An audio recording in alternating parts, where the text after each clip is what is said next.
nerdsreviews.com presents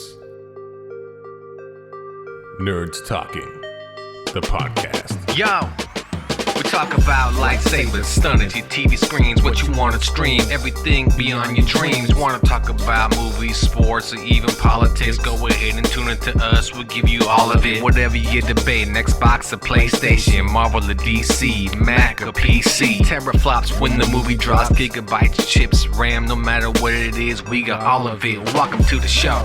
Nerds Talking, the podcast.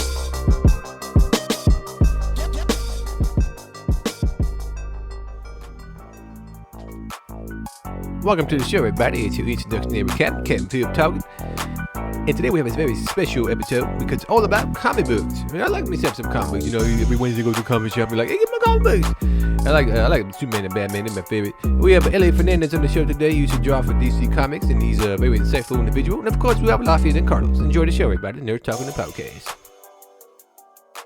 Welcome to Nerds Talking the podcast, episode 19. Here with Carlos. Hey. And our special guest today is Elliot Fernandez. What's up, everybody? There we go. We are talking something that all three of us have in common that we love and grew up loving. Today is comic books and all things related to comic books, from movies, TV, to the impact on culture, to how we got into it and our love of comics and what got us into it, and things of that nature. Elliot here has worked for, I think, DC Comics. Is that right? I have. I briefly worked on, during the miniseries of Power Girl Harley Quinn. I did 3 or 4 issues of that. And, I had parts in 3 or 4 issues of those. And I did work also for Archie Comics. I worked on the Riverdale, the first Riverdale issue they started with to represent that TV show. I did covers for them and for Jughead, for Archie. What else have I done? Stuff for Dynamite. I did stuff for Bruce Campbell's story. Army of Darkness. Army of Darkness. All right. Army of Darkness, Xena, and then Army of Darkness. The cover for the 2016 presidential election cover, where everybody was a zombie. It was good. I mean, that's most of my stuff, my professional work in comics. I did a little bit of work for Marvel for their license department, where I did designs where they asked me to draw some of the Avengers for their style guide. Oh, okay. And didn't you also do storyboards? I did storyboards for Marvel Animation as well for the Hulk Agents of Smash show. Yeah, that's right. My work was so bad that they canceled the show. No, I did it. It was cool. You know, it was I worked on several episodes, but I had a bigger scene in one episode with Ego. Okay. That was really fun. It was a lot of snot jokes and. Oh, I can imagine. Yeah, it was disgusting. Yeah. That's cool though. So Elliot here has a background in comic books. He's drawn for everyone you know, DC, like he said, a little bit of Marvel on not necessarily the comic book side, but other ventures for them. Carlos has drawn for Marvel, but he's done some like Upper Deck cards for them, like licensing art. I haven't drawn for anyone. I'll draw for you if you email us at nerdstalking@yahoo.com, and I don't know, I draw a little stick figure here and there, maybe, ramp it up a little bit. I like it. Yeah. So awesome. So this is great. So like I said, all three of us here are comic book lovers. We love the art of it. I think that's the main thing, right? I think all three of us can agree we like comics for the art. Like, if they never put words in the books, would we still buy them? I only bought them for the art. So I don't think I've read 80% of my collection. Yeah, but it depends on the era, though, because I mean, in the '90s, I was buying comic book for the art for sure. But then again, in the '90s, they were almost every other week was like a half-naked chick on the cover. Yeah. Yeah. It sells, right? That'll buy a comic. Yeah. Yeah, it's crazy. I recently heard Rob Liefeld, a podcast of his, and he talks about how many books him and Jim Lee were putting out for Image monthly. So basically, how many books did Wildstorm put out, and how many books did what did he call it? What did he call his imprint? You guys remember Rob Liefeld's imprint? It wasn't awesome. It was something Extreme? Extreme Studios. Yeah. Okay, you guys guess. Okay, how many books those two studios put out monthly? Good books or just books? Just well, ain't that the truth? Good books. Go ahead, Elliot. You guess. Give me a number between those two studios. How many books monthly you think they pushed out? I'm gonna go high. I think Okay. 50. Okay, Carlos. I was gonna go 20. Oh, 42. Ooh. Believe it or not, Rob Liefeld Studio put out 22 books a month, which they were so bad. And Jim Lee was actually putting out 20 books a month through Wildstorm. And and losing a boatload of money. And that's why he sold it to DC Comics. Yeah. Wow. Yeah. Well, then again, that's the reason why they booted Liefeld, because he was putting out so much product, and they're like, "You're oversaturating Image with garbage. Like, what are you doing?" Is that why? Yeah, that was like the main thing is they were just like, "Man, you are really just pumping out anything and everything for a money grab. Like, what is going on here?" I mean, Wasn't most of it a money grab though? Wasn't Image just a big money grab anyway? Oh, for sure. I mean, they grabbed all the top artists, right? They sucked them all in, obviously to sell books, not to true. not but to if start you a look boys at- club. Let's look at somebody like Larson, right? He didn't drop. Well, he did drop numerous books later, but he didn't drop more than say 5 a month. What What was he doing? Savage Dragon, Remember, Vanguard. he did Savage Dragon, Vanguard. He did some group book. Eric Larson was the owner of Vanguard. That's right. Yeah. I was Remember thinking of Vanguard? Yeah, the alien fella. Yeah. Matter of fact, Joe Madureira, one of his first works was Vanguard. That's right. But look at Todd. Todd really has never spun off of Spawn that much. Maybe 1 or 2 books that were limited series. Yeah. Sam Twitch, I think was one. Sam and Twitch. Was Creech Yeah. was out of McFarlane Studios. He did Haunt. If anyone remembers Haunt. Yeah. Yeah. What about the gal? She's in Marvel now. Angela, whatever. Did Yeah, she have her own book too? she did. And Redeemer, I think, had one. I think. I seem to remember something. No, you're right. The rest of them were definitely very more minimal. But I think Rob definitely, I guess so. I mean, yeah. Maybe it was a more sincere effort for I think of all those guys, I want to say that Larson was probably the most sincere. I feel like he's the most sincere contributor to that company as far as producing a regular book. I mean, he just celebrated, didn't he? Is he on 300 issues yet or something like this? Or at least he's almost there, if he's not already past it. Oh yeah, no, I think so. Oh no, that was recent. That was Spawn recently. Was 300. Spawn. So I don't. But Larson, I think, is higher than that. Higher than what? Yeah. Higher than what? I'm back. 300 issues. 300? Oh, I don't think Larson's hit 300. I know Spawn has. Spawn has. Spawn has hit. Wildcats has hit 16. So yes, so that's again, us three here love comics, especially 90s comics. They were so ridiculous. Cyberforce, which is X-Men, things like that. Wetworks, what's funny is 90s is Image when you think about it, because they boomed Marvel comics to make us buy glow-in-the-dark Ghost Rider covers and right and hollow foil covers and yeah. Well, man. Did you buy a lot of those? Did you guys buy a lot of those hollow foil or multiple number ones? Oh yeah, for the variant covers. Oh yeah, I got robbed. Who didn't get robbed? You got robbed. Yeah, think about it. Rob Liefeld. We all got robbed. I have no feet. No, the thing is about that. The funny thing you just said is I remember going to the comic shop with you, and you'd buy like 10 number ones of something. Because everybody thought, of course, the boom of comics is gonna be worth something, right? Right. And they're not worth a shit. They're not worth a shit. Even nowadays, I buy comics still on Wednesdays. I don't board and bag them or anything. I just throw them on the coffee table like they're just magazines. I don't Like whatever. Like I don't That's a healthy approach, I think. yeah, you know what I mean. There's no point of boarding. They're not worth anything. They're worth the price. They're not even worth the price I paid. They're worth nothing now. They're mine. Like if anything, I should white out the words and write a new story. Do you guys remember when Savage Dragon came out with 16 different covers or whatever it was? So they were just different color title Yes. logos. Yeah. I felt You fell. You fell for it. You're a sucker. I am. What about the Spider-Man McFarlane?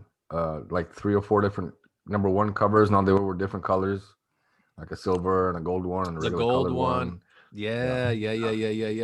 And that must be the most copied cover ever. The McFarlane cover. Was that released at the same time though, or was that like after the fact they released them like as a commemorative or something like that? I don't remember them coming out all at once. I don't recall. That wasn't the same time. Well, I remember the so-called platinum one came out at the same time, but it was limited. Mm. I remember chasing about- that thing. For all the listeners out there, I hope you still have this. I hope you've never opened it. The Death of Superman. Oh, yeah. 3 That's copies, worth- man. It's worth at least 25 cents. Oh, yeah. So you're still not going to open it? No. No. It's the cryptocurrency of comics. You're just waiting for it to blow up. I can't afford it now. That's the problem. I can't afford it's too expensive for me, 25 cents. Oh man, and it's a bullshit. It was a lie. He came back like a year later, and he was Long hair. electric. It was a hippie. Well, he also turned into some type of electricity or something. Or Which came first, the breaking of Batman's back or Death of Superman? Batman, I think. Yeah. We should have learned our lesson from Batman. Right? Yeah. Come on, you can't kill off any of those guys. Name one superhero they've killed off. Guy Gardner. That is. No, I think he's back. Is he? Name one they've killed off where you're like, oh, he really is not coming back. They Comic can't. death is like a vacation. It's like taking a break off a soap opera. Yeah, you know what it is? It's give us some time to try to figure this character out. You know what I mean? In the writing room. Anybody got any good ideas? Because we've ran out of ideas. Like, how the hell is Batman still letting Joker live? Why did Guy Gardner come back as the Ultimate Warrior? I don't understand these things. Oh, that's right. He did come back as he looked like the Ultimate Warrior. This is about as nerdy as it gets. Yeah, this is deep cut nerdy. Yeah, We're this 90s. is hardcore. We started off with 90s comics. This is hardcore nerd stuff. Man, geez. Okay, we'll take a break right here. We'll be right back. We're gonna get into some art stuff and some more. It's all comic books. If you love comic books, you listen to the right episode here on Nerds Talking, the podcast. Taco Tuesdays with Nutso and Chuck the Rap Star. Every Tuesday on the Nerds Review Network. Grab a taco, take a seat, pop a burrito, it's gonna get deep. Subscribe and turn on your notifications, and don't forget to hit that like button.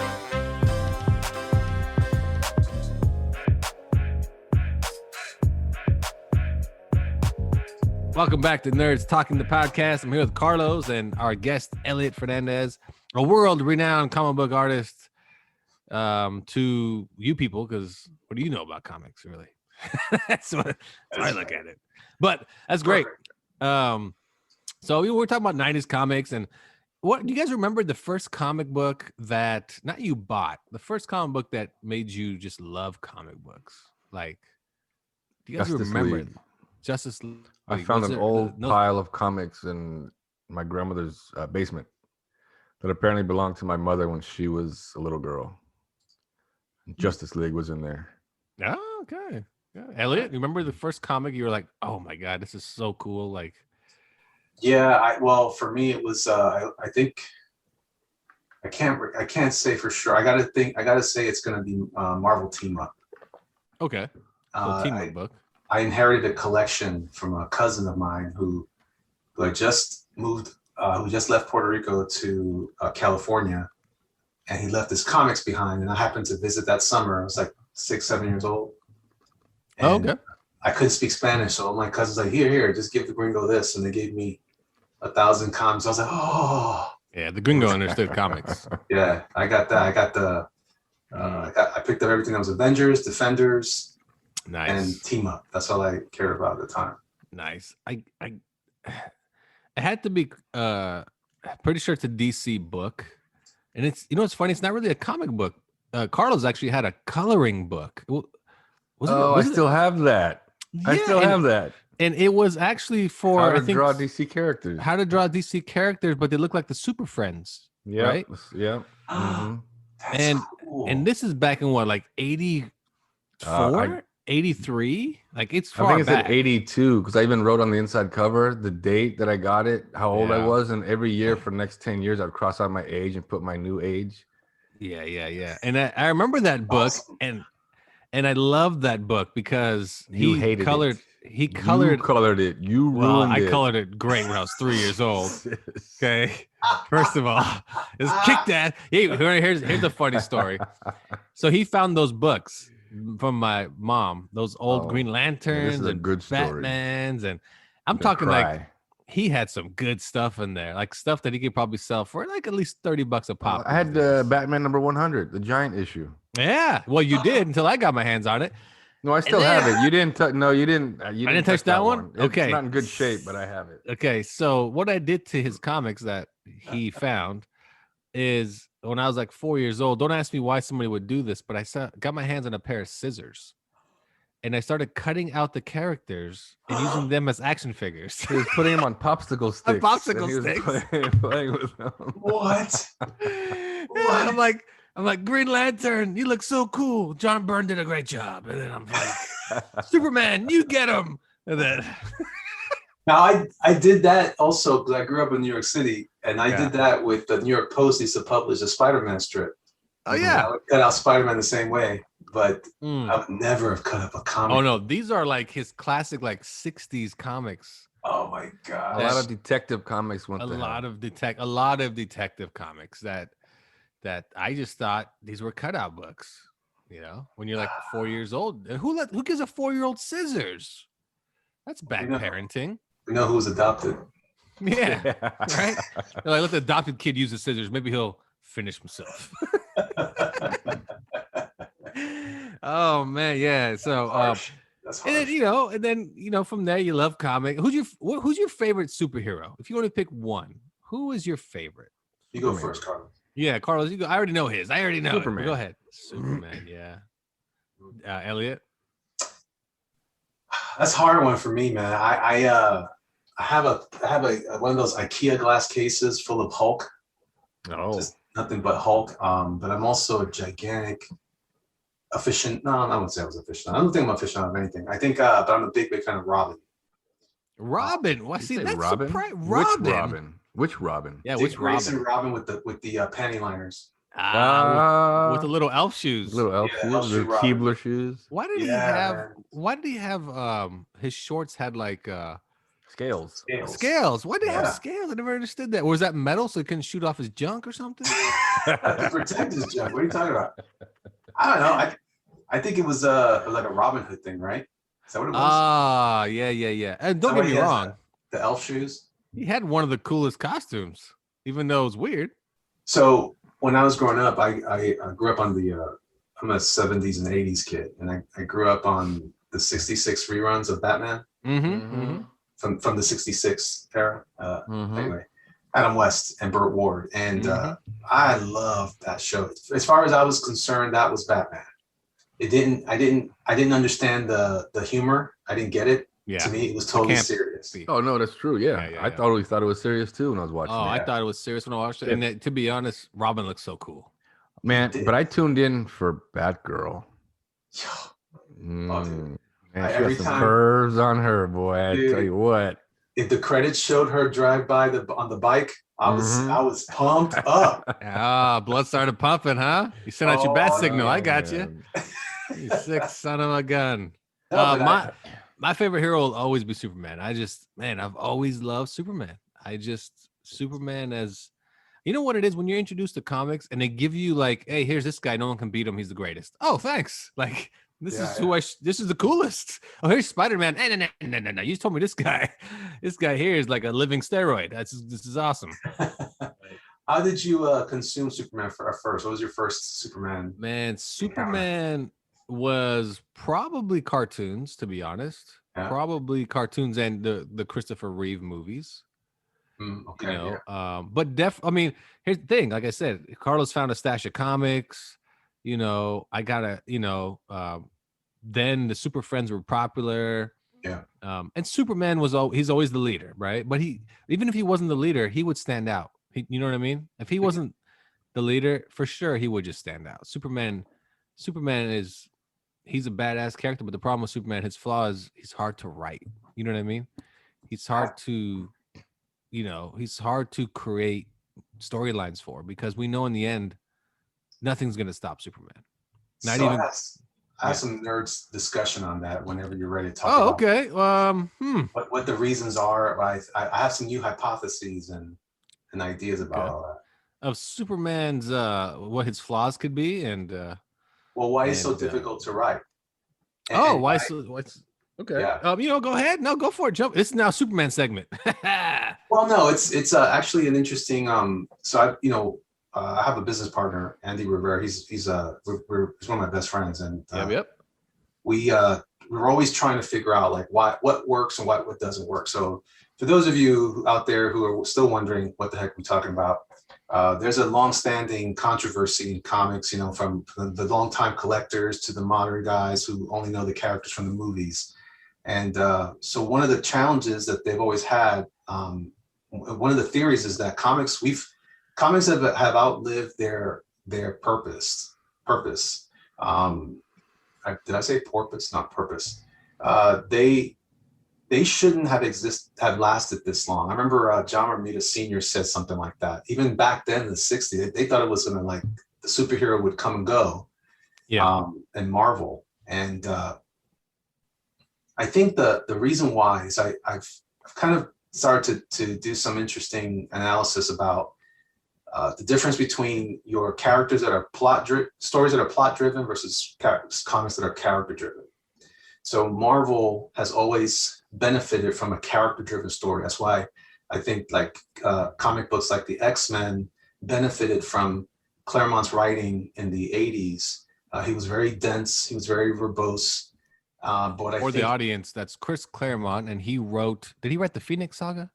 Yes. Yes. Because people will probably they'll know what that is. Phoenix Saga, right. If you saw that shitty movie. Go ahead, continue. Yeah, the shitty movie. But he definitely, when he was writing, though, he was trying to push this idea of it was people will sometimes say it was like a soap opera with superheroes in it. So it was almost like the Christopher Nolan movies, right? Those were, I remember when one of the first critiques of that I thought were very interesting about that was that the compliment was it was a bank heist movie for Dark Knight Returns that happened to have Batman in it. And that stuck with me for a long time. And I was like, yeah, it's interesting because it was, in my estimation, there was very little Batman in it, as much as it was more about the Joker and the conflict between the characters. Yeah. Well, but if you look at older DC books, DC has started out as a plot-driven comic book series or storylines. So what that means is your characters never changed. Superman was like Peter Pan. He was a mystical character. He had all kinds of abilities. The trick was how is Superman going to get out? How is he going to save Metropolis this time? This month it was the giant bird. Next month it's the giant puppet or something, or the evil fourth dimension villain. Mm-hmm. And it wasn't really built around the character. He just continued to be that. So he was perfect. Yeah. He was designed specifically for that kind of like monster of the week or monster of the month setup. But it wasn't that important he himself wasn't driving the story. It was just the plot was driven around him. He was the star on the top of the Christmas tree. Everything else was garland. And whereas in Marvel, the character development was the star, and it just happened to wear costumes. Mm-hmm. So what we've been talking a lot about this now, how trying to identify. That's a lot of the times now, especially now that we're I'm older now and I've been collecting for a long time. And for me, some of the fun of comics is not even collecting and reading, as it is trying to understand the industry and the business. Same thing with video games, same thing with film. I'm always, I know you and I, Lafayette, have talked a lot about these kind of things too. Oh, like, yeah. What are the rules that editors and directors live by? How do we determine what's what's the what? Why do we pick the colors we pick, or why the shapes and why the designs? And so I think that Superman was never really kind of meant to be anything more than an old school, early 1930s, 40s, just a fun character, not much different from Popeye. A Boy Scout.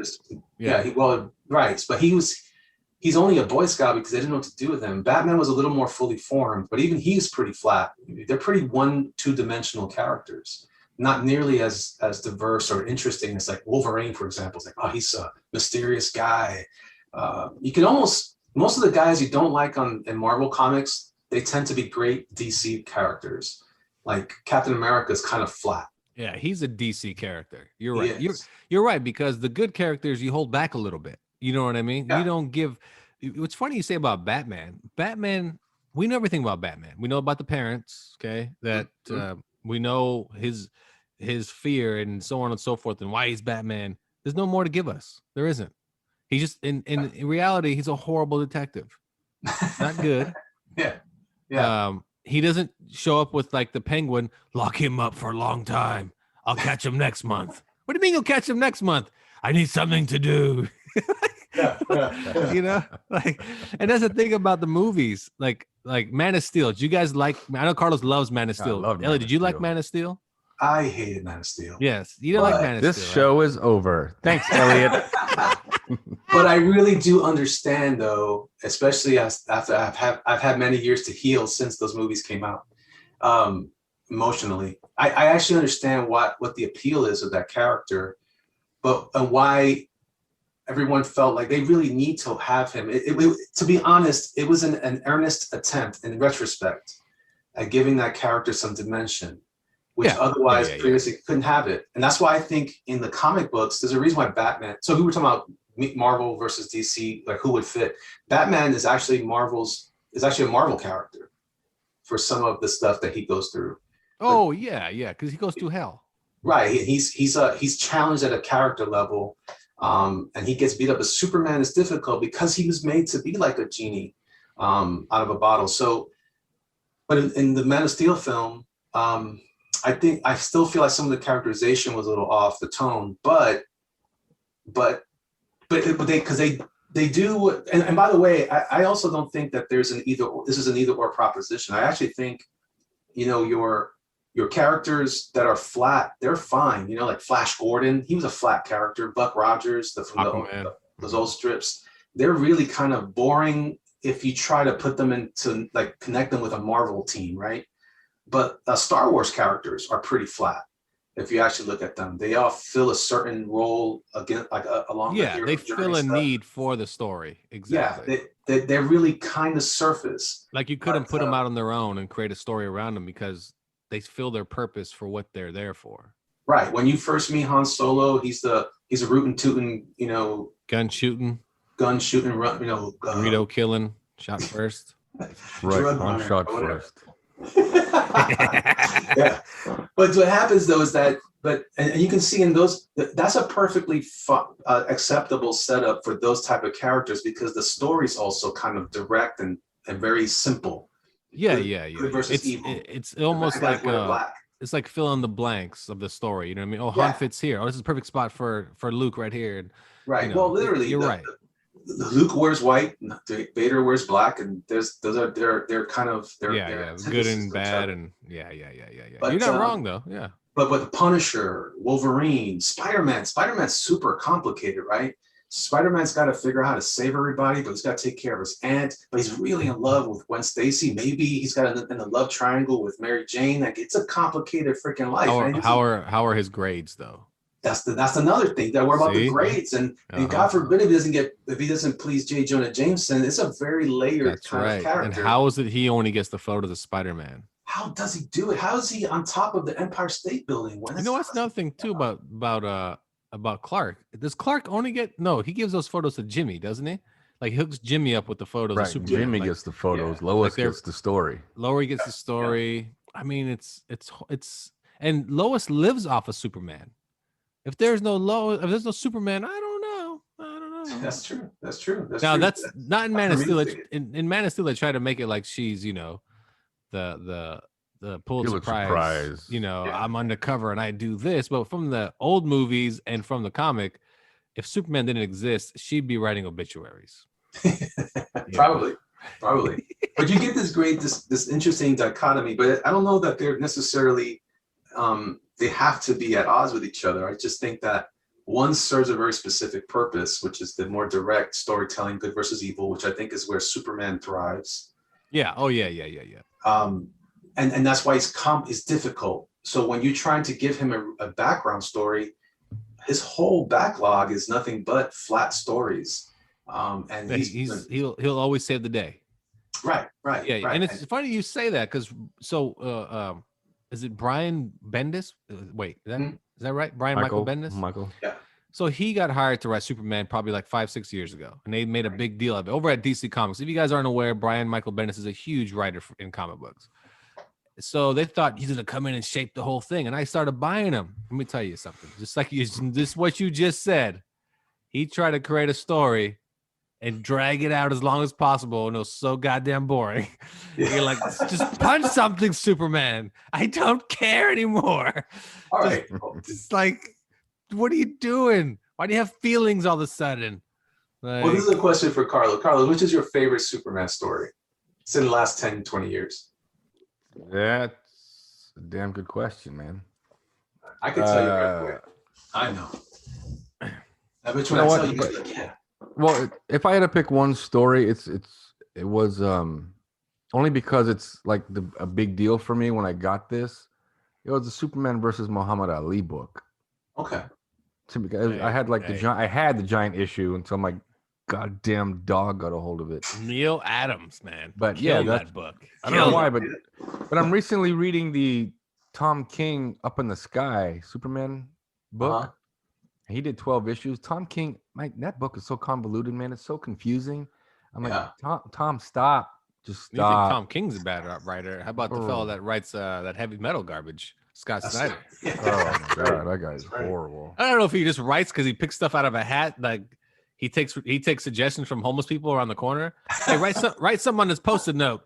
Okay, chainsaw for Wonder Woman. Okay, what else? And then What if Batman was a leader of a heavy metal band? yeah, and then also what if Superman was like stone? He's made out of stone now. I like all these ideas. I'm gonna write this in the book. He's the Rob Liefeld of writers. Rob, oh man, let's not even bother. Oh, but what's your favorite Superman story you can remember? Absolutely, right on top of my head is All-Star Superman. Oh yeah. Oh But man. Here's what's interesting good. about that. All-Star Superman was written by arguably one of the most deconstructionist writers in comic book history, which is Grant Morrison. He's like a rock star in comic writing. He's a Scotsman, right? Yeah, I think it's a Scotty. A British version, his British counterpart, which is Alan Moore, also wrote one of the most highly regarded Superman stories, which is Which one did he write? What Happened to the Man of Tomorrow. Oh yeah. And both of them treat Superman with such high regard that even though they're known for deconstruction comics like The Watchmen, Morrison wrote books like Final Crisis, and all these stories where he's picking things apart and peeling apart these characters, trying to almost making fun of the characters. Did he write Authority? He Or am I thinking of? Wasn't it Grant I think Morrison? he did, or was it Miller? I think Miller wrote that. Oh, might have been Mark. Is it Mark Miller, right? Yeah, I think so. Yeah. If for everybody, for all you non-comic book people, if you've seen the movie Kick-Ass, he created Kick-Ass. All right, and continue. Wanted also. Oh, Wanted. Yeah, he did. And what was the other one with the other movie series with Sam Jackson was in the first one. Come on. The Spies, the 007. The kid is in it. He's like recruited. Kingsman. Kingsman. See, man, that guy. And now that guy is like gonna have like 20 shows on Netflix. Oh yeah, he's a big deal. Yeah, he is. He's a big deal, man. So, but those guys, well, as much as they are supposed, if anyone was going to ruin Batman or Superman, those guys wouldn't, because they love if you look at All-Star Superman, it reads like an old Silver Age comic, which is comics from the 60s where they were much flatter than they are now. And yet he put in he's such a good writer. He actually put an interesting story together with those same beats and tones. Yeah. And so what I'm saying is that it's a difficult thing to write. Obviously, comic books beyond when it's done well, it's difficult because you're playing around with ideas that have 60, 75 years of history, and yet you're trying to make them relevant to our modern time. So I gotta really do at the end. This might sound weird to some of you who have heard me talk before about movies, but I gotta tip my hat a little bit to the Snyder guy for trying as best he could with whoever his team of writers were for that Man of Steel movie and even Justice League. David Goyer. It's not easy to give that character a life beyond just being so powerful that he could move a planet out of orbit type of thing. Well, yeah, and that's why Justice League, the one we saw, the theatrical cut, it was an hour and 50 minutes of Bruce trying to get a team together to beat Steppenwolf. And then Superman showed up and just kicked his ass in 10 minutes and said, "Oh, we're good, right? All right, gotta go, fellas." Like, you're like, damn it, man. Right. And now we're gonna get a 4-hour version of the movie in March where it's supposed to be like, here's a rumor, okay? Here's a rumor. Okay. Now you guys will be like, what the hell? Here's a rumor. Okay. It's a rumor? Supposedly. It's the rumor segment. Supposedly, just real quick about this Justice League movie coming out. Deadpool's Aquaman and Wonder Woman die in the movie at the end. The Darkseid kills them. What? Yes. What? Yes, that was the That's original. why there's no sequel. That's why the supposedly that's what. But we'll see. We'll see. I'm excited to see his recut because he's only using 20 minutes of what Josh Whedon gave us. Think about that. 20 minutes. But didn't the Aquaman movie come after Justice League? Isn't the timeline after Justice League? Yeah. I said it's a rumor. Okay. Well, you're the worst. Yeah, I'm the worst at rumors. You just told me that Santa Claus isn't real. Are you sad that Aquaman or Wonder Woman dies though? Aquaman. Okay. I actually think Aquaman was a much more interesting movie. But I mean, think about this though. Like, man, I'm disappointed. Actually, I'm really sad right now because I feels pretty right most of the time about this kind of stuff. Well, you know what? Let's take a break here as these two dry their eyes and as they figured out the death of Wonder Woman 84, which died on HBO Max when it came out. We'll be right back here on Nerds Talking, the podcast. I think the problem with Superman really is that, he's no one can really kill Superman. No matter, you can kill him, and you can have a funeral. You could say, your thoughts and prayers and whatnot. I mean, you can bring the gift to Lois and be like, I'm sorry for your loss, but he's gonna come back. And then when that happens, you go back to their house and I'm sorry to bother you, Lois. Remember that toaster I gave you? I saved the receipt. Can I have that back? Because the clock's right there, and I know he's Superman, so I need to return that. And one more thing, Clark, tornadoes. Watch out for tornadoes. All right, back to the show, everybody. Nerds Talking the podcast. Welcome back to Nerds Talking, the podcast. We gave you a whole Superman segment, which is great. I love Superman, so talking Superman is good for me. Never, ever in doubt. Let's talk quick with the movies. Which ones did you like, don't care to come back and see? Well, I got a rumor for you from Justice League. Okay. Uh-oh. Yeah. Wait, the new Justice League, of course. Yeah. Don't give us 4 an hours. old one. No, yeah, the old one. Okay, go ahead. No, the new Yeah, I heard the Wonder Twins are in it. No, shut up. Yeah. Get out of here. Yeah, no, I just made it up. It's a rumor. Well, you know what? That's how rumors start. That is true. I'm literally popping open my whiskey to drink. I see that. He's got can't handle anymore. I mean, I heard Gleek gets killed. Gleek. Oh, Gleek. man. Oh. Gleek. If Gleek dies, Pete is gonna be upset. If Gleek dies, who's gonna carry the bucket of water? You think Peter was upset when all those? I'm pretty sure a lot of fish died in Aquaman. Well, yeah, when his dad's truck got washed away. Think of all the fish that got washed up on shore. He's like, Billy, Phil, get back in the water. And then Peter's out there protesting Aquaman movies. Not fair to fish. He talks to fish. Goddammit. Shut up. He tried to save him. That was He the did. whole He tried to was save about. him. Yeah, Aquaman. Movies though. What's the first movie you saw? Superhero movie you saw? And what's your favorite? And what's a movie that you went in with high expectations and walked out just like, wow, that was a turd fest? What was the first one you guys can remember seeing? I would probably guess it's Superman. Like one of Superman those. one. Yeah. That's Yeah, the first one I remember seeing. that probably is the first one. Although I think I didn't see I don't know. I don't remember. I think I may have seen the Superman on was it ABC? You know what I remember Um, seeing as a kid was those really bad Spider-Man movies they came out with in the like early yeah. 80s. Yeah, but that was a TV show. Does that count as a movie? Well, they did make movies out of it though. But They were just made for, long but TV they were, shows. but they were just They're made like- for TV. Yeah. Yes. Weren't they just drawn out episodes that they just put together, right? Put on VHS or some shit. Probably. Well, you bought the bootlegs. Yeah. Yeah, I remember that. Those are bad. Those are real bad. Remember the first Doctor Strange movie, made for TV movie? Yeah. Ooh, that's a bad one. That's about. That's a bad one. That one's bad. There's some really bad ones because we know besides Batman and Superman, Marvel went straight to DVD. Not my mistake, not DVD to VHS. HS. Yeah. Straight to with, bootleg. Straight Oh, to yeah. bootleg with Yeah. Fantastic Four, Punisher, Fantastic Captain Four, America. Cap. No, Punisher was a real movie. Yeah. No, it was a with real Dolph movie. Lundgren. It was a movie. Yeah. No, The no, theater? Punisher. The Yeah. theater? Oh, that was so bad. That Dolph Lundgren Yeah. movie. Some people say it's better than the other ones. Some people are stupid. Who are these people you know of? Please write a list down.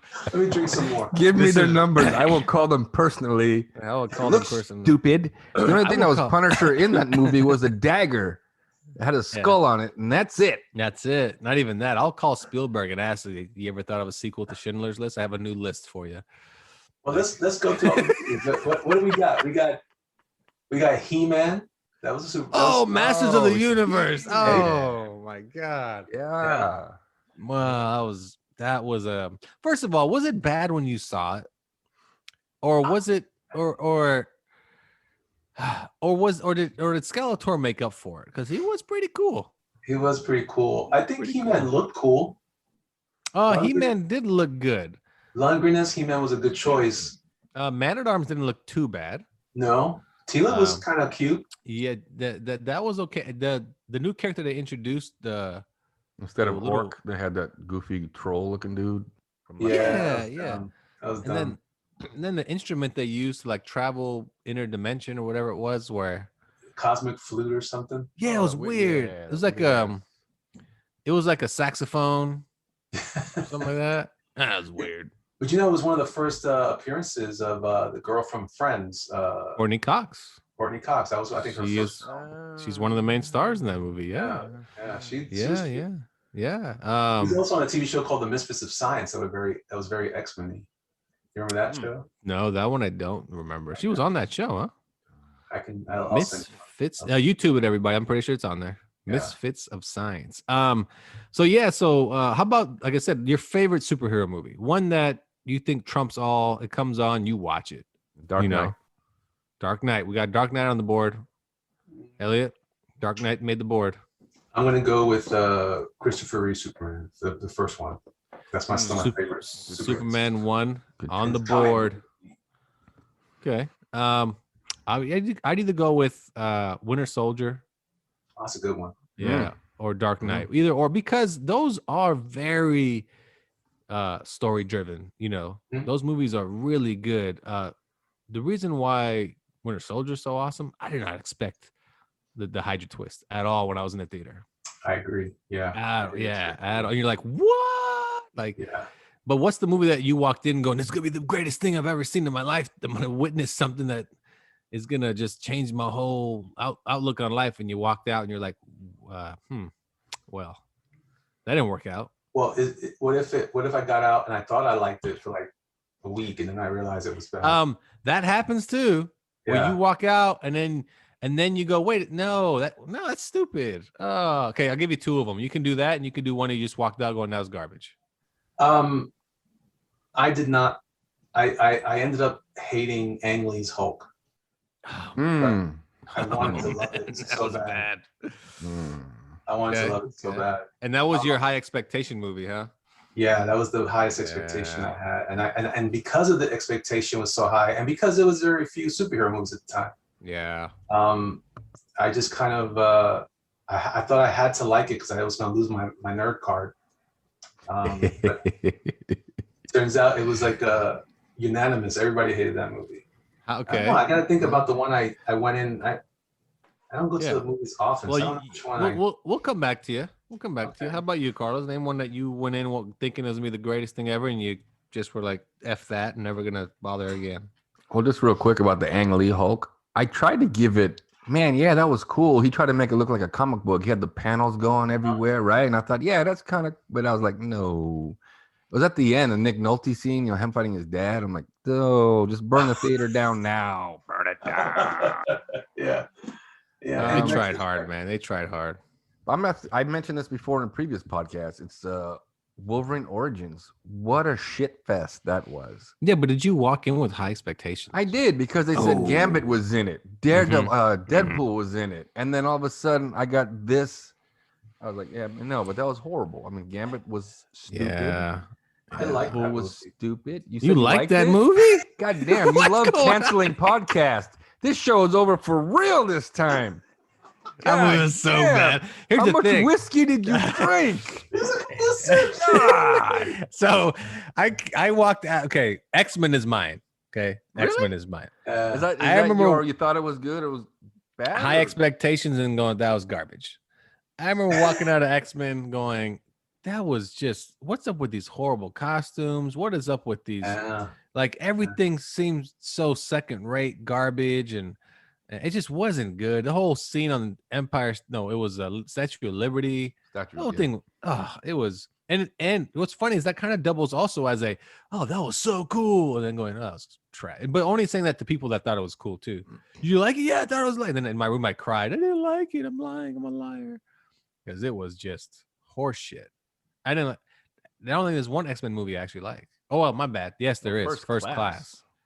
Oh Great yeah, that's movie. my favorite. First one. Class is excellent. So Yeah, there's so my that's my letdown. I mean, Batman '89 is also my letdown, but that was gonna be my letdown. But- I thought it What? was good until I walked to my car. I go, what the hell did I just? no, I watch?" was the same. You guys I, are wrong. You I guys are- walked out of Batman '89. At first, I was only 10 years old, so you thought it was good, and then you walked out. I walked out going, "That is no. I'm sorry. That it was too campy. It was just I didn't." Well, see, didn't- But there's uh, a difference. Then that's what they wanted. You know what I mean? Tim Burton was Right. the hot director. DC Warner Brothers wanted just to sell Batman. Like, hey, make Batman cool, make him like mainstream more than he is now. And he did that. He definitely did that. And they carried that damn thing for 5 movies. Yeah, And yeah. before it got totally bad. But what movie now you walked in going, this is gonna be awesome, and walked out going, nah, I'm good. So I'll give you my runner-ups. Ooh. I thought Batman and Robin was going to be good. Yeah. I was fooled. Well, weren't we all? I thought this one's not fair, but I knew it wasn't going to be good, so this might have to make the list. But Amazing Spider-Man, I hated it. The first That's one, the Garfield, Garfield Andrew one? Garfield. The first Andrew Garfield. I didn't like the second one much either, but I liked it better than the first one. But the Got it. one that wins it is Spider-Man 3. Oh Yes. wow. That one, the one that Spider-Man 3. That was the Worst- disappointed one. The worst Okay. casting for Venom. Oh man, Topher Grace should have Yeah, fell off right. the building. that one definitely deserves like top honor. Spider-Man 3 Yeah, was that horrible. That's true. It's kind of hard to top that. It's hard to top Spider-Man 3. I walked into, well, you know what? Not that. I was gonna say, here's a runner-up for you. Black Panther's a runner-up for me. Really? Huh, really? I- Wow. I That's walked good. out of Black Panther going, it's okay. You know, it's the hype is bigger than the movie itself. I agree with that. I agree Yeah, with the hype is much bigger than the movie. To me, was very simple plot. It was very Lion King like. that. You Yeah. know, the yeah. father died, and then the cousin wants to take over, and he goes into hiding for a little bit while he, recovers and doesn't want to show face, and Then he comes back to take back the throne. Hey, Lion King, good job. And Yeah. Yeah, you're right.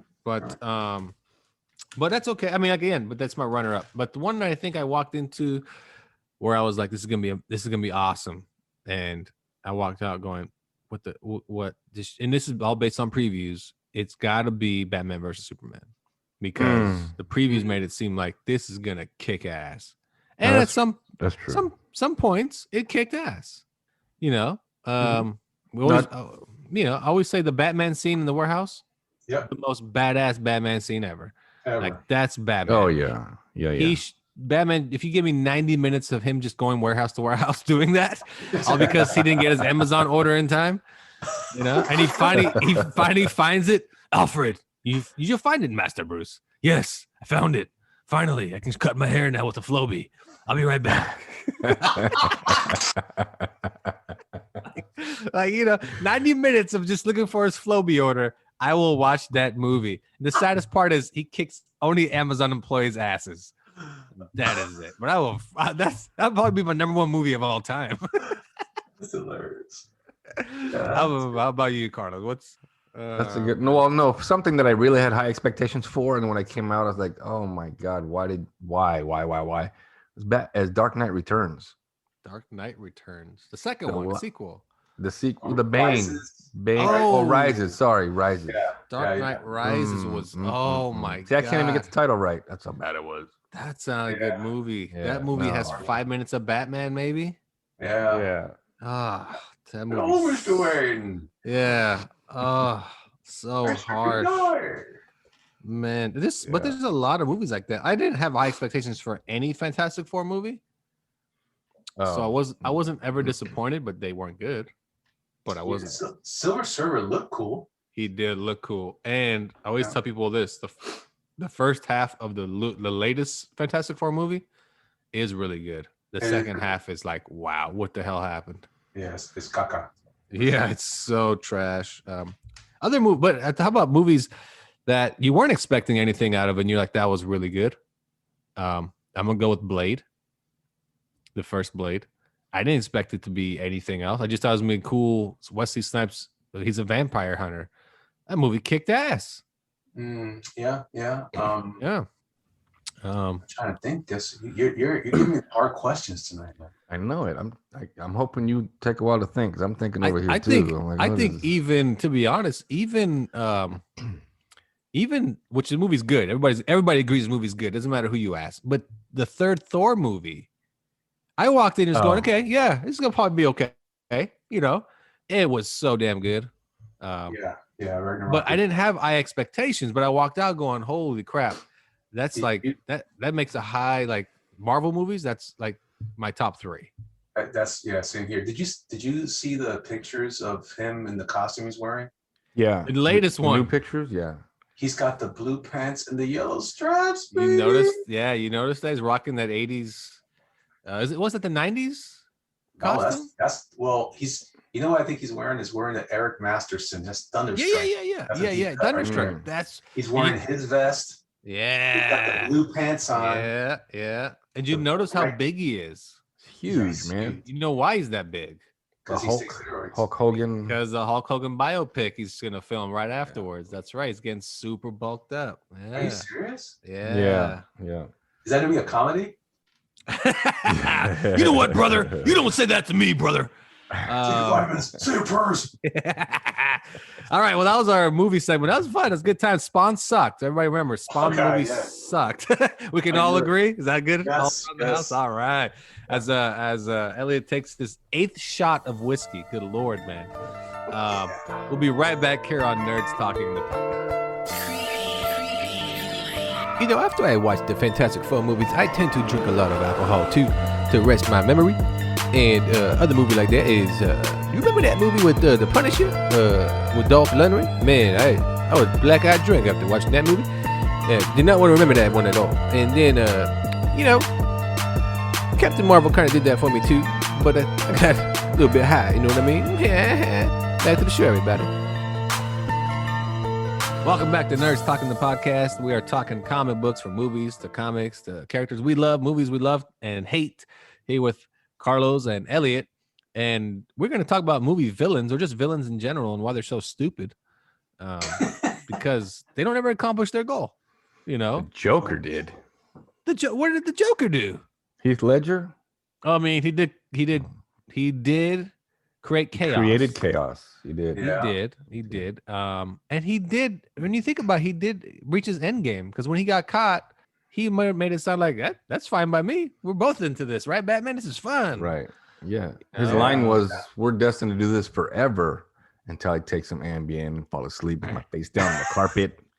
Show over. Yeah, sure. That's the problem with real life stories, is that they have real life problems. Right. Like, you know, Right. if Star Wars was any deeper than what it was, Luke Skywalker would have lost his hand and he would have just been crying for 45 minutes about, you know, with PTSD, how he lost his hand, and how's he gonna use the bathroom now, all kinds of problems. Oh, could you? Yeah. A Oh, whole that's like a great question. It's a good thing his hand was really sensitive at the end there because he was like, checking it. Because what if he like reached too deep, to wipe his, and he's like, "Ugh," and I was like, Yeah. And then I'm like waiting to happen. I mean, you're right though. What if there was a whole like 30 minutes of Empire Strikes Back where it was just him getting fit for a prosthesis, a fake hand, and the doctor's like, "Hey, can you come back like a week? We're gonna have to size you up. Come back." Right. And every time he heard a lightsaber come out, he'd freak out. Like he freaks out because it's a PTSD, flashback, yeah. and every time people ask him, "What happened to your hand?" My damn dad did this to me, man. Like That's what? another thing. My dad cut off my hand. That's My child dad- abuse. He's tried to kill me numerous times. Even blew up That's a planet. God damn it! That's a Oprah Winfrey channel. Yeah. Right there. My dad's the worst. Like that's just Next on yeah. Dr. Him on Phil. Yeah, it would have been him on a couch talking to a psychiatrist the whole time. I mean, we'll throw this. Did the Emperor in Star Wars accomplish his goal? Because the way they made it in the last Star Wars movie seems like he accomplished his goal. He's a terrible villain. Let's Yeah, he not is talk terrible. about Star Wars Oh, Okay, we'll stick to superhero. unless it's the original three. You know who achieved his goal? Thanos achieved his goal. He did. And He did. then what did the Avengers have to do? Get a DeLorean and screw it all up. I've decided I don't like those movies anymore. How can you decide at this point? You can't 3 go drinks back. in, man. 3 drinks in, you can decide anything. No, I'm serious. I don't like Thanos. I never liked Thanos. That's why I was kind of like, it just finally clicked to me. Like, why was I not impressed with those last 2 movies? I didn't see But- Remember I told you I wasn't going to watch that last one? I know. Did you ever see it? Endgame? I finally did, and I did not like it. But you got to admit, though, when Captain America picked up that hammer, you That was pretty a little exciting. fanboy. That was pretty No, exciting. I don't like Chris Evans, so he okay. Oh. Close your eyes. Close your eyes. it wasn't him. Strike 3. We're done. Thank you for listening. Nerds Talking the podcast. Hey, man, I'm bringing the controversy. You know what I did like about those movies when it comes to the villains, though, is the fact that it was Thanos the whole time. You know what I mean? Like they did build it up well, like in the sense of he's behind everything. It's about everything. like I could appreciate that. But the Avengers are villains. When they brought everyone back, think about the lives they destroyed. I mean, say your loved one or whatever was missing for 5 years, right? So you moved on in life, new relationship. You moved into the empty house next door that you really liked because those people are gone. All of a sudden, 5 years later, everybody's back, and you're like, "What the f do I do?" That you're is put true, in the though. middle of like, "What?" Like imagine Yeah. if like one of your kids and your wife disappeared during that whole thing, and you got Yeah. remarried, had like 2 other kids.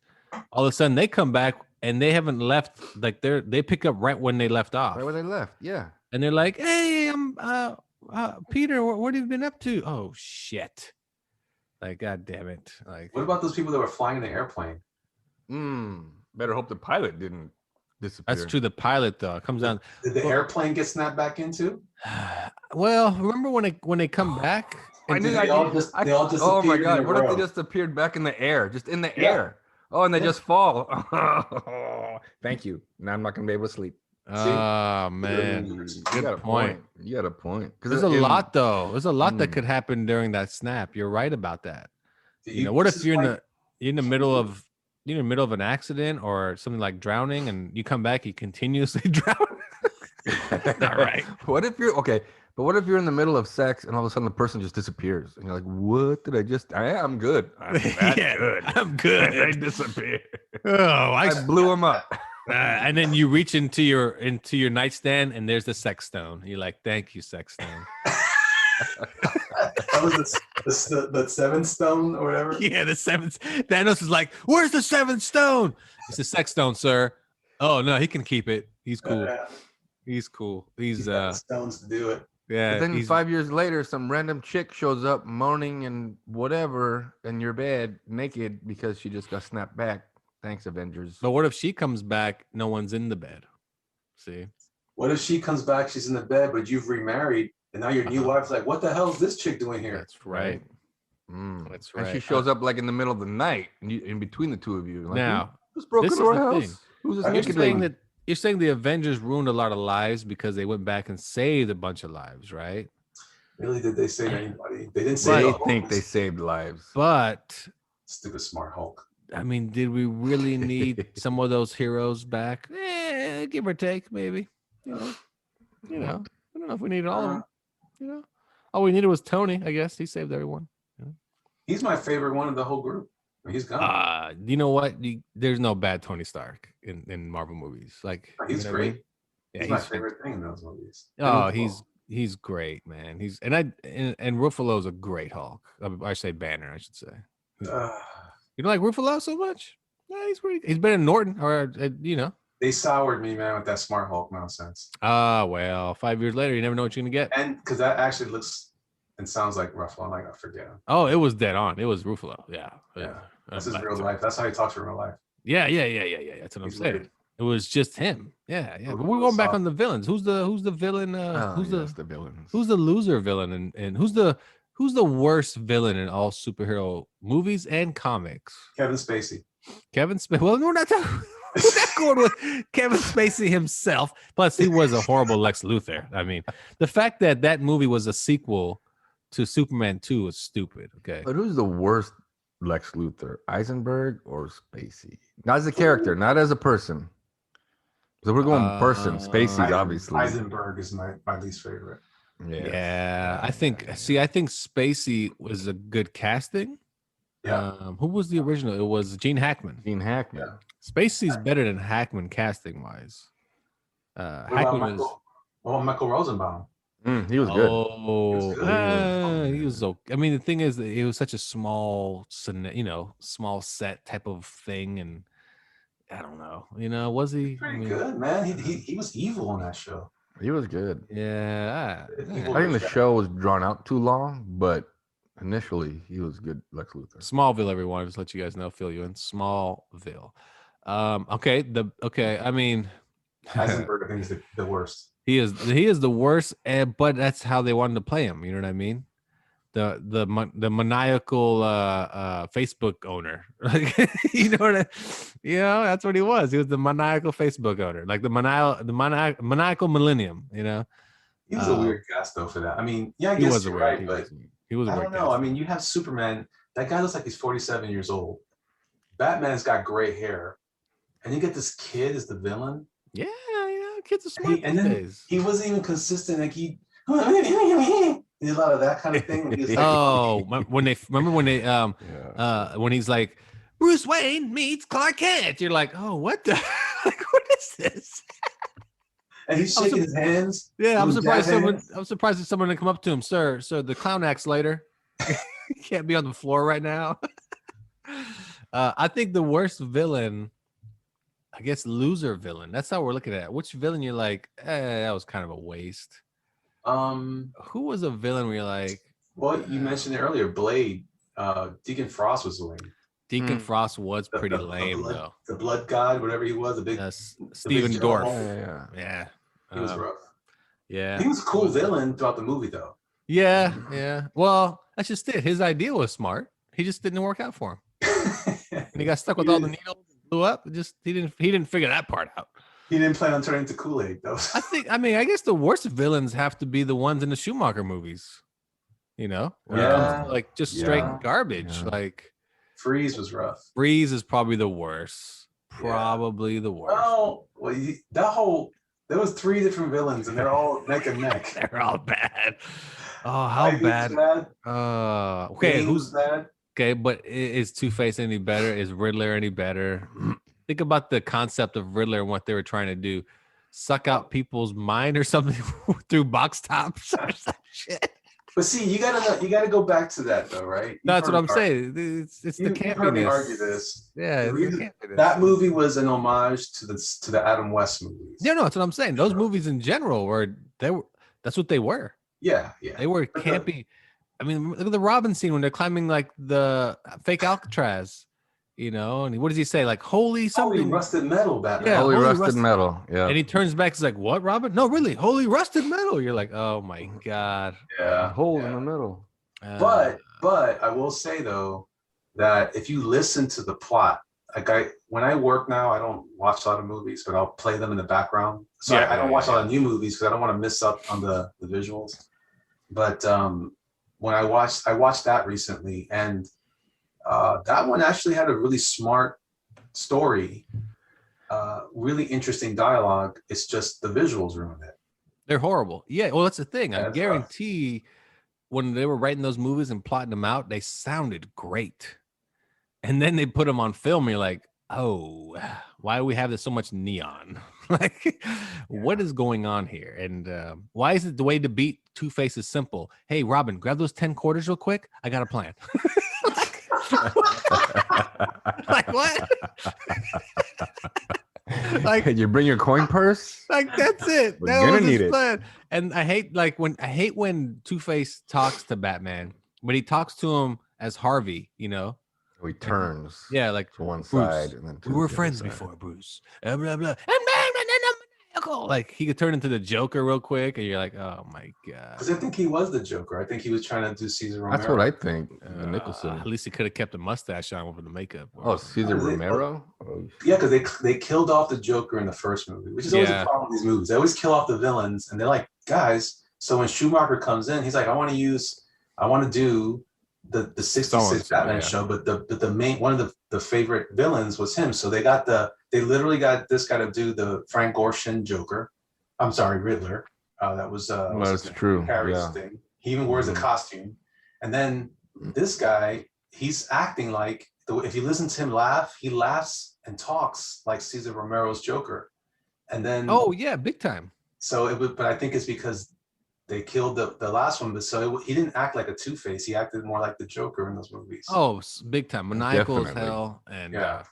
Because Two-Face is supposed to be real serious and yeah, dark and yeah. morbid. I mean, I'll be honest, I didn't care for Two-Face in Dark Knight.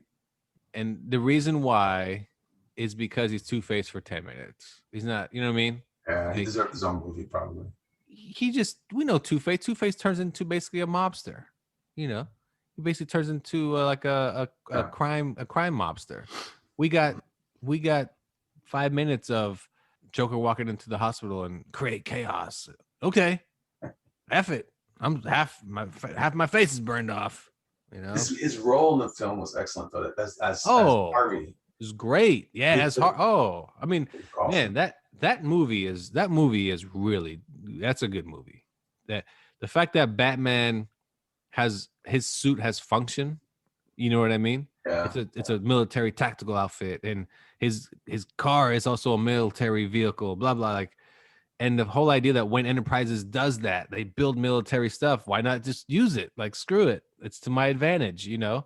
I'm like, that's pretty smart. It gives us an idea of where he gets his stuff and why it exists, and not like in the comics where we're always thinking Alfred builds everything, That's true. which makes no sense to me. But what Like, about the generals that got the presentation? Hey, isn't that the thing that they showed us from? you would think so. You would think. Huh. Is that what was it called? The Tumblr?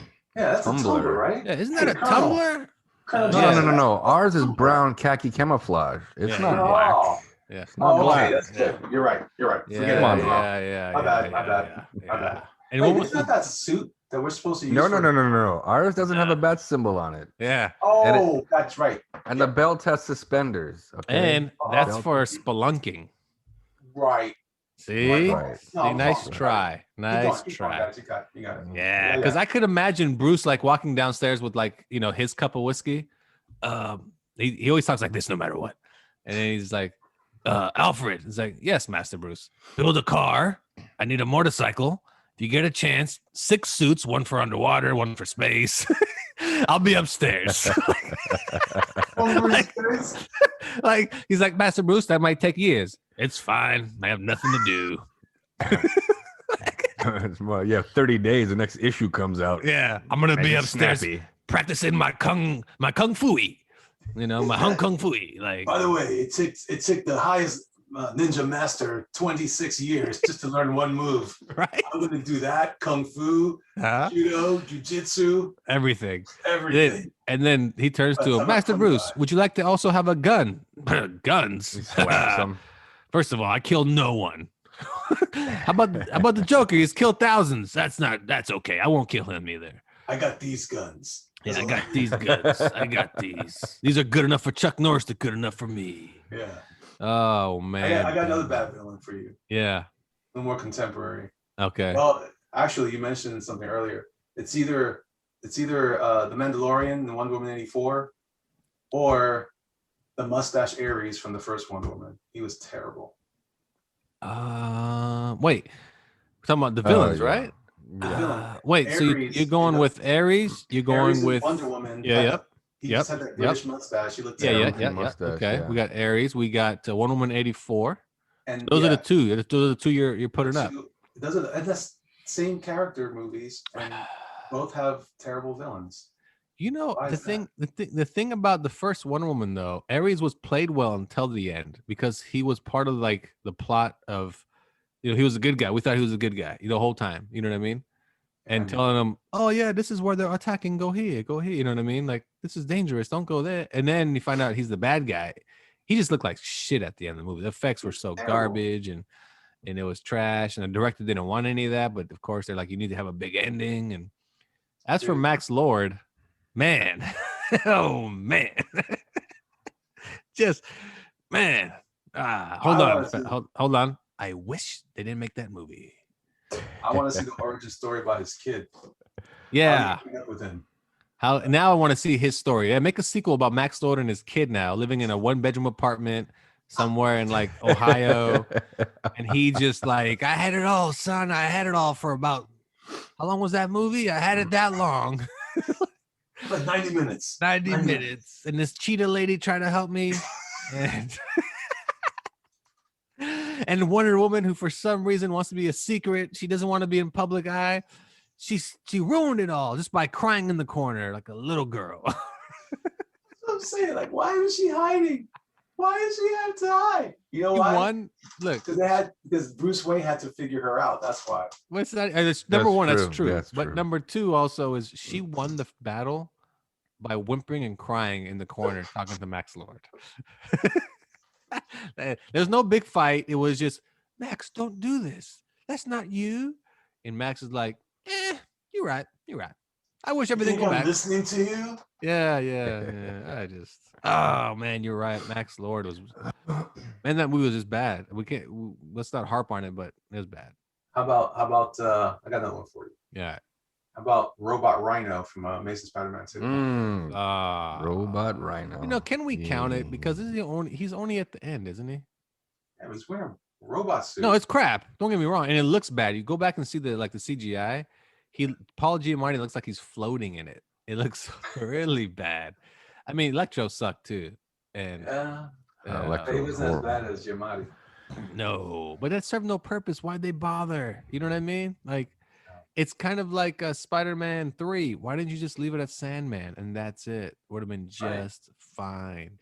Of course, got to sell merchandise, so Venom has to be in it.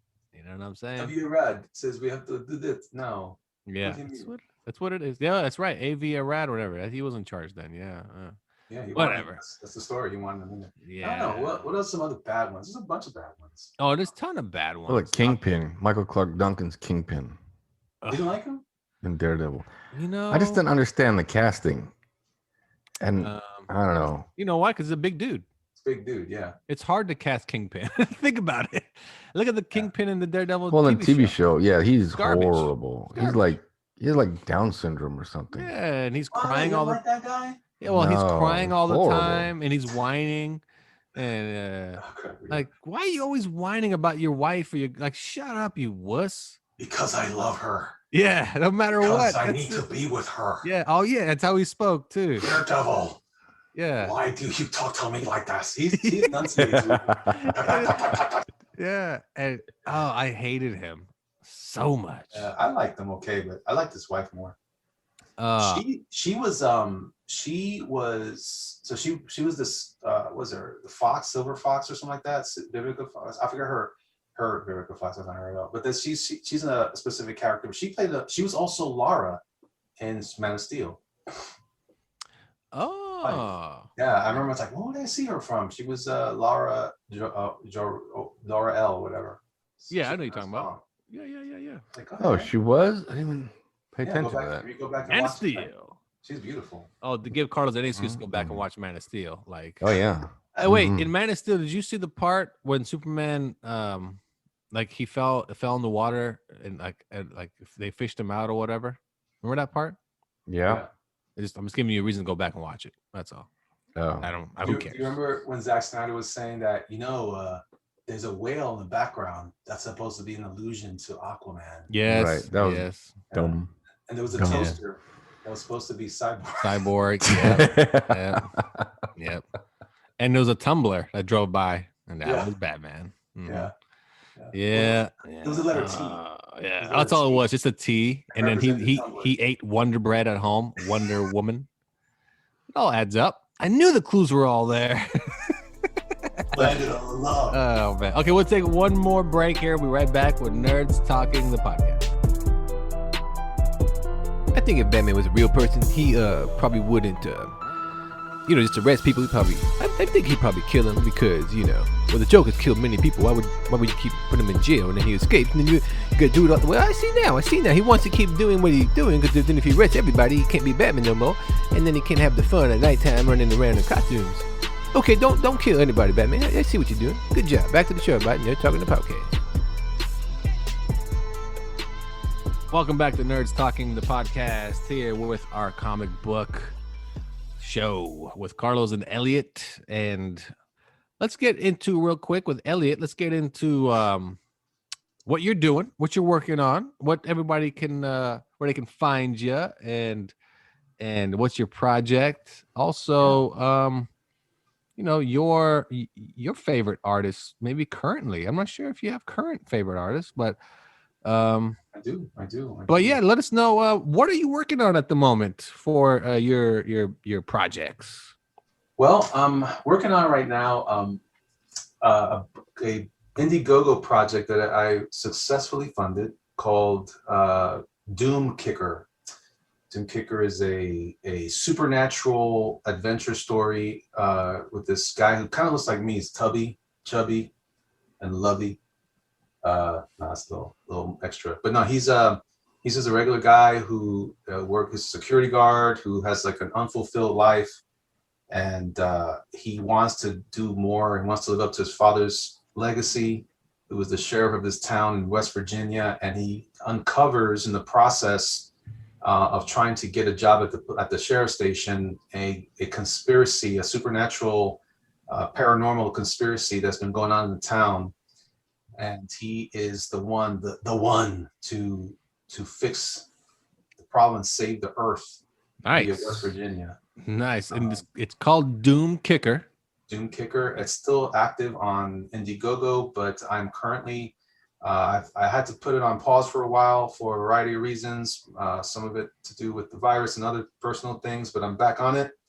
And I've been doing pretty good, actually. Have you noticed any of those pictures? I have. He's been cranking them out. This man's on a mission.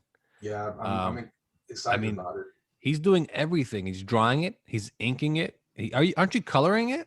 I'm coloring it, and I'm going to letter it. And you're going to letter it? Also, are you going to bind it? Did you buy enough paper? I'm going to lick I'm putting the glue, putting my saliva, and I'm going to stick it. So some of the covers might be crooked, but it's going to be all right. The best part is we'll get some issues where it's like after page 3, it's page 46. Like, wait. Or not even that. He got to the point where he sticks post-it notes in and goes, choose your own adventure. Just you can go to this page or this page. You're like, wait, it's not coherent. Just do what you want. I don't care. Yeah. Half these books, I was drinking too much whiskey that night. I glued a bunch of old comic books into it. I'm like, on page 36, there's a Hulk page. You're like, what? Hulk versus Blue Devil. Like, what's going on? Where'd this come from? Bonus. All right. Yeah, so it's Doom Kicker on Indiegogo. Check it out.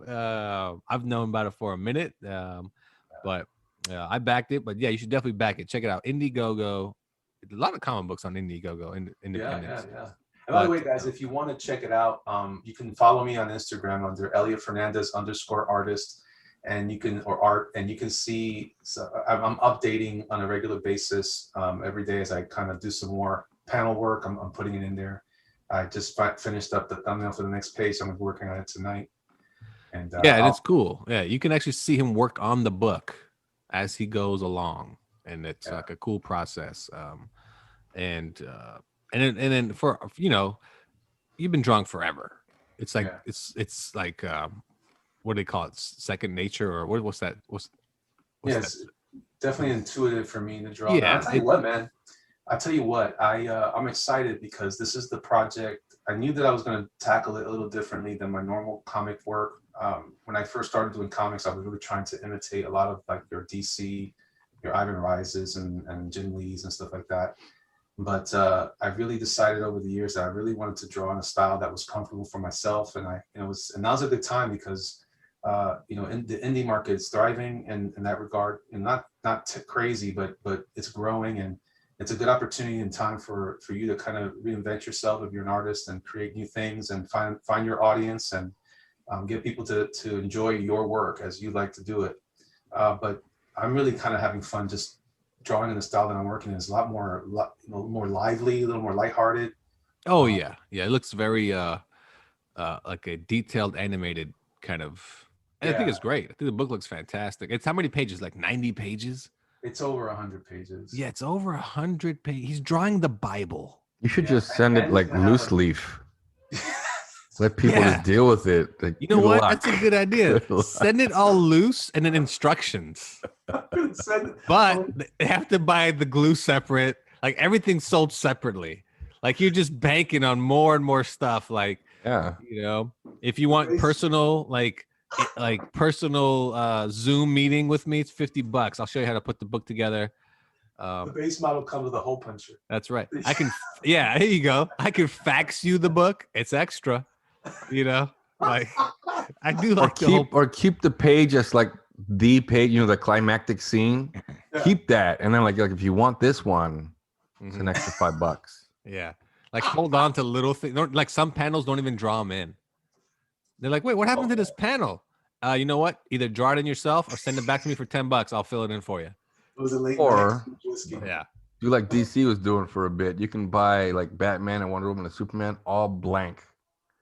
All the pages are blank. It's a great idea. And then just send them like a bio of the character. I'm like, draw it yourself. I'm too busy. I got things to do. That would definitely speed up the process. That's right. This is going to be called Mystery Pages. Just fill in the blanks. We're starting our Indiegogo called The Blank. And then you can buy the book and we'll send you the character bio. I run a contest. This is what the idea is. You tell me, you draw the page and I'll include it. Oh man, that's a whole. What's the Mike Miller variant? He just did the cover on the one, so I have different covers. Yeah, and I'm actually going to go back and touch that up, as well as I'm actually going to go back and I did the campaign had some stretch goals, only a couple. One was a set of stickers and one was a bookmark, but I'm going to actually redo the art in the bookmark because I'm drawing. I'm also working on a project called Valkyries and Angels. It started out as just like it's really just a way for me to practice drawing women more. Mm-hmm. And since then, I've come up with a nice style. I think it's very appealing and attractive, and kind of like a little bit of Bruce Timm, a little bit of Joe Madureira, stuff like that. So I want to go back and treat her a little differently. So I'm actually going to go back and reconfigure some of the first pages that I did to adjust for my new way of working for her. But there you go. It's that one, Valkyrie and Angels. That's going to be another project. That's just an art book, yeah. So watch out for that. Yeah, it's an art book. Yeah. Yeah.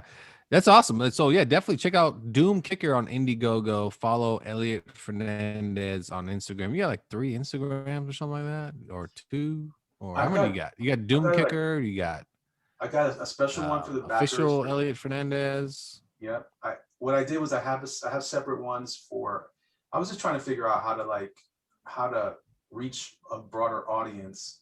And I noticed that some of the artists that do more of the cartoonier styles, they and I want to do more of that. I just feel like I was kind of like splitting my audience too much on my regular channel. So I have one called Jerkmonger, which I go by Jerkmonger online. I have Jerkmonger animated and I have Jerkmonger illustrated. So those are my primary other accounts. There you go. Follow those on Instagram and get all your art fixins in. Like I said, he does Doom Kicker on there, and you'll get to see him draw live. Like he'll put videos of what he's working on, and he did one recently where he drew a bag of potato chips, and I was very impressed by the bag of potato chips. It was pretty good. I reached into my phone. I was disappointed. Yeah, no, it's like, I mean, that's the thing. That's the thing about comics, right? You have to draw the little things. You know what I mean? Like, it's like we talked about this before. Like, man, wouldn't you hate having to work on Batman or Spider-Man constantly drawing buildings, all different angles, like nonstop? Like, man, and why does Batman always stand on the highest building on a gargoyle to start his night off? So they don't have to draw the other buildings. I'm just saying in general, why is he always like 50 stories up on a gargoyle when he's ready to start his night out? Because he can't see anything. That's what I mean. And true. And if you had to get down in a hurry, how do you get down? Yeah, I mean, it's at least a 5-minute drop. How often do you think Batman actually gets out on a weekly basis? Like in reality, if Batman was real, how often do you think he actually would get out in a weekly basis? Maybe once or twice a week? This is the problem with those movies, because now you have to ask, when does he go to the bathroom? Everything, just anything. Exactly. Maybe he wears astronaut diapers. Doesn't have to. Well, that's what I'm saying about in general. Batman. That's why Batman is, man, Batman. Because I always thought about that. Like when it's, you know how artists love to draw Batman in the pouring rain. Like just love it. Like he goes out. No, he doesn't go out when it rains. You know what I mean? He's like, hey, Alfred, get the bat thing you built. It's raining like hell. Let's go to the highest building we can. Like what? He's like, why would you want to do that, sir? It doesn't matter. It looks cool. Highest building. Let's go up there now. I know it's pouring. Who cares? I'm gonna slip and kill myself. Yeah. Don't worry about it. And then Alfred's like, over and over, sir. I keep telling you, your cape doesn't need to be 50 feet long. Yes, it does. It does. Like, I never understood that either. Artists that draw Batman's cape like forever big, like that would be of any use to him. Every time he walks, it's like a bride going to the right. Yeah, you know how heavy that thing must be. Like, which one was it? Was it the Ben Affleck Batman? He had the super heavy leather cape, or was it Bale? It was Affleck. Affleck had the. It was Affleck. Could you imagine lugging around like a 25-pound cape every day? That's why he's got the Ivan Putski stomach, because he's got like. Oh, he does. He's trying to carry that thing all the time. Like, don't get me wrong. He looked badass in that costume because it's reminded us, the Frank Miller. He's a weight belt. He just stuck it in. Nah, he's a girdle. He has a girdle. When you're over 40 and you do sit-ups, that's what happens. He was wearing a bro.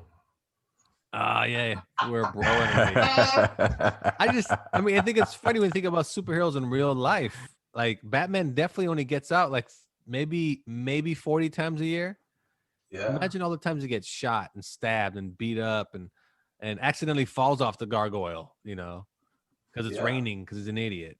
How many times has he had a long night? He has a sleep deprivation. Yeah. And he's pretending to be Bruce Wayne, and he slips in the fish tank in the restaurant, and he dies. Right? Who saves him then?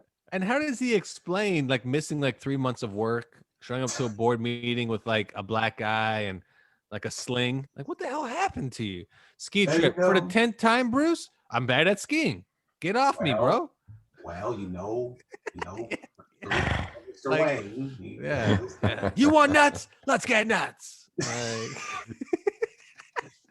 Like I just think it's hilarious. That's why. But wouldn't you have Superman on speed dial? I'm like, can you cover this for me? Because obviously he can take care of it. The whole night he can take care of it like in an hour. No, because Superman can fix the whole DC universe. Exactly. That's That's his flaw, number one. And number two, Batman has too much pride. He wouldn't do that. Okay. That was the flaw with BVS. Okay. Why the hell did Superman stop Batman from chasing the white Portuguese, whatever? Why did he stop him? Oh, that's true. Yeah. Why? He should have helped him. He should have flew right beside him. Batman should have looked over and went, "What do you want?" He's like, "Hey, you need some help? I don't need your help. You're horrible. You killed so many people." Like they could have had a conversation as they just drove. And Batman and Superman could have been like, "I can hear everything. Don't worry about it. You don't have to open the top or anything. We're good." And then he said, "You want me to get? I can stop that for you right now. I can stop that truck." "No, leave me alone. I don't need your help." I got this. Yeah, the movie would have been better instead of him slamming into Superman and going, "Don't come back here anymore." "Well, yeah. Well, do you bleed?" "Well, I don't know." That's what he should have said. That's a good question. I'm not sure. I never clocked myself. I never actually hit myself. He could have answered that because didn't he bleed in Man of Steel when he was on the ship when Zod had him? But didn't that kind of make it because Zod was equal or more powerful? So that's just... Zod was a cool villain, by the way. I like Zod. But Zod, people get mad because Zod died. Zod had to die. He had to die because he was the ultimate Superman. He wasn't affected by kryptonite because he's Kryptonian. He spent his life on Krypton, and he suddenly got his powers when he was on Earth. So now, and he knew how to control them in like 20 minutes. He knew how to do all this stuff. Mm-hmm. So if Superman didn't kill him, man, he was going to destroy the Earth. I have less of a problem with him killing Zod than I do with him having the Tobey Maguire nostril disease. When he starts to go, "Wah!" He starts crying because his nostrils flare so weird. Like, dude, you were handsome for like the majority of this movie. I mean, what's worse, that or his dad going, "Stay back, son. I got this." That was like, what the hell are you talking about? Yeah. If I run, no one can see me. Don't worry, son. They'll think the high-speed wind is from the tornado, right? When he's running. You'll talk to me. You'll talk to me in the sequel. What? How? You're dead. Don't worry about it. Go to Alaska. You'll figure it out. He's in Kansas. They'll go to the Methodist church, tell the priest, listen, it was God. It was a miracle. You know what? Right. You know what could have easily happened too? Clark could have like run towards it and act like he stumbled into the tornado, and then somehow came out of it and saved everyone, and then like ended up like 100 yards away. "Clark, you survived it. Oh, amazing miracle. Yes, I'm alive. Oh, your dad still ran into the tornado. What the? Why? Well, storyline. I mean, like he didn't need. He didn't need the worst advice. He's like, "No, son. Yeah. You can't save nobody. Oh, don't save anybody. Just worry about yourself. Be selfish." What is that? His Carlos, dad come on. sucked. Yeah, I know. Carlos, how'd you like that movie? Yourself. His dad was as bad in that movie as his dad built a goddamn baseball field and people came and played baseball. Okay, they were real people. Leave it alone. They were ghosts. They were ghosts. He built a satanic baseball field. He did, but then he real hero. Ghost, and he tells him, Ghost Dad tells him, "I don't know what to tell you. Everything I got to say, I don't even know what I'm saying. Thanks, Dad." Yeah. And it's funny, he had two Ghost Dad. In the first movie, he had a Ghost Dad also on the ship.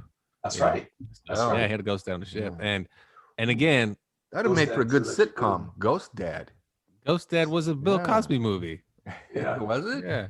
He's another villain. He's another super villain. He's another super villain. He's a drug dealer. Oh man, that's too good. Yeah, I'm telling you, the flaw with Man of Steel is the dad part when he kills himself, basically. And it's stupid because he did it like, "I'm gonna die right now." That was a dumb part. Like, stay back, I'll sacrifice myself. Like, god damn, your son is invincible. I see what you're trying to do here, love. You're trying to bring me back to like 2 years ago when I was complaining about all this stuff. So I'm gonna go into my last tirade about this. What a loser son he is.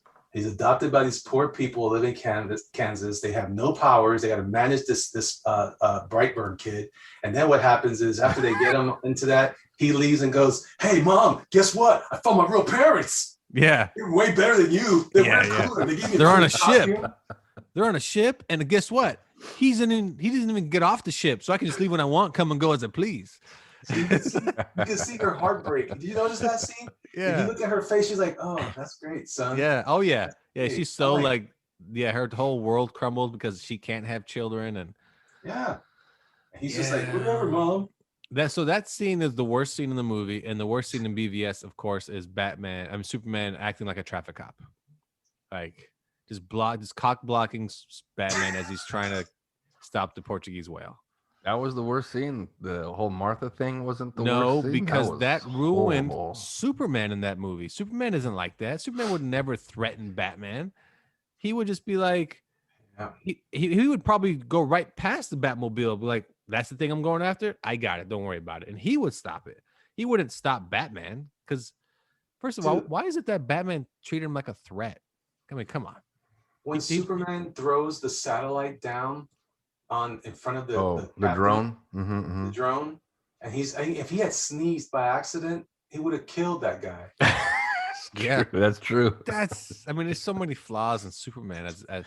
That's why I think it is hard to write another Superman movie. It's hard because he would have to go to another planet. Somebody would have to be bigger than him, bolder than him. You know what I mean? Like he would have to fight Darkseid and basically not win, because that'd make us go like, oh shit, Superman is not who we think he is. You know. That's why I like Christopher Reeve's Superman more. Not necessarily. It's an older film and it's a little dated, but I like it because it's basically a Silver Age Superman story where it allows for some of the silliness, and you're not questioning why this guy's wearing his underwear over his pajamas. But in this one, you have to ask a lot of other questions, like the ones we're asking, like, why did you do this? Why did you say that? Yeah, and it just forces us to. Same thing with Batman. Like, Batman, why did you wear ears? That doesn't make any sense. Nobody else in the Ninja Clan has ears. I mean, it is true. Ears. Costumes are also that's a whole different show. Costumes in general. Aquaman was a cool movie until, believe it or not, I thought he was overdressed. Like when he wears it looked kind of cool. I was excited when I saw the Aquaman. So when he put on his actual suit. Yeah. He looks like he's like, it has padding. That dude's like 7 feet tall and 300 pounds of muscle. And they got him wearing a padded suit on top of that. Yeah, the padded suit looked funky. Yeah, you're right. And his gloves, like they don't have, he's got this armored fingers. Why do you need armored fingers? His gloves look massive. You know what I mean? But it didn't take away from the movie. It was a fun movie. I always tell people that's a living comic book we watched. It was a cartoon. You're right. We watched a living cartoon. Like it was pretty, But as for the DC movies, the Superman, the Justice League, even the Batman ones with Nolan, one guy's to blame for anything that goes bad in those movies, and it's David Goyer. The worst writer in Hollywood. He's a piece of shit. He should not be allowed to touch any superhero movies. He literally helps write all of those, and he is horrible. Did he write Lost? Which one? Was he a writer on Lost? I don't know. He's been writing superhero movies though for a minute. I don't know if he's a writer on Lost, but he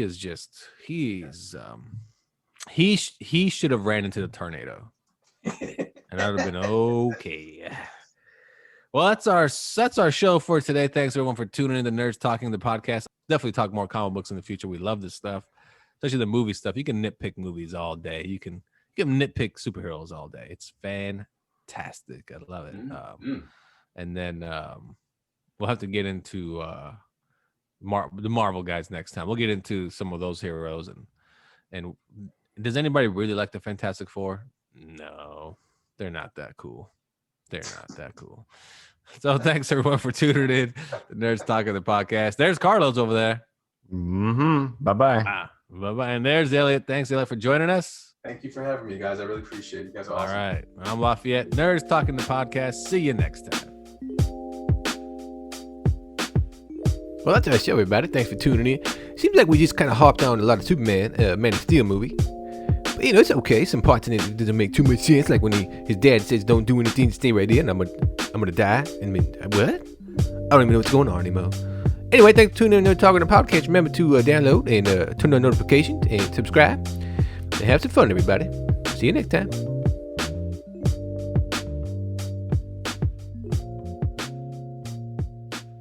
New episodes of Nerds Talking every Friday. And don't forget about Taco Tuesdays every Tuesday, only here on the Nerds Review Network.